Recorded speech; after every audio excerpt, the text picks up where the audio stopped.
Nous sommes le 24 juillet 2025 à la cérémonie de pose de la première pierre du terminal mixte vraquier sur la rive droite du fleuve Vori à Douala. Le Premier ministre, Chief Joseph John Goudé, adresse un message spécial au nom de son Excellence Paul Biya, chef de l'État, au peuple Sawa à cette occasion.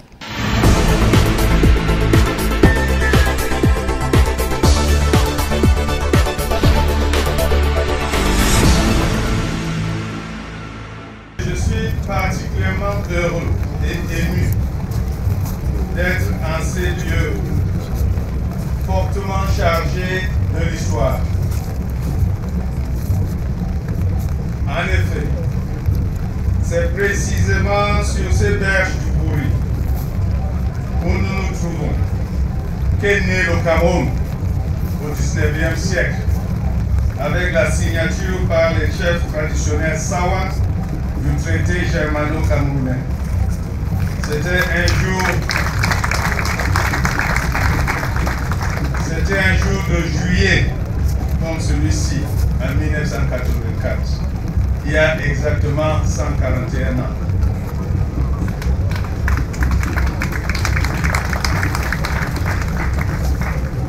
C'est également sur ces lieux mythiques que les autorités traditionnelles ont bâti, il y a 2 siècles, l'Ongondo, assemblée traditionnelle du peuple Sawa. C'est l'occasion ici de féliciter chaleureusement l'Ongondo pour son éclatante ambition au patrimoine immatériel de l'humanité de l'UNESCO, dont le certificat lui a été officiellement remis le 5 juillet 2025, ici même à Douala.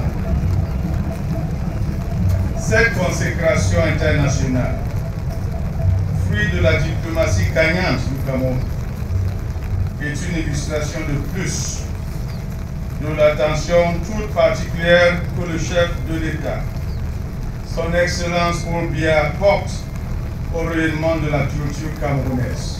Cette cérémonie était également une occasion pour les fils, filles et élites Sawa de réaffirmer leur soutien au chef de l'État Paul Biya avec une forte mobilisation des militants de la section RDPC Vuri Centre.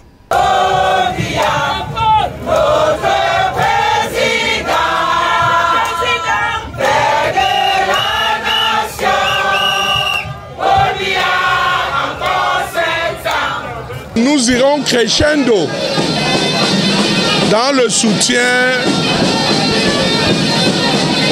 du candidat du RDPC.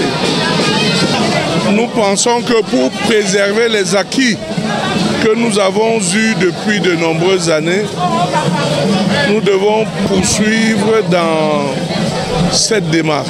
Le Premier ministre souhaite longue vie et plein de succès au Ngondo, désormais reconnu au sommet du monde. Cette consécration est un motif de fierté pour tout le Cameroun. Loba atate Ngonda Sawa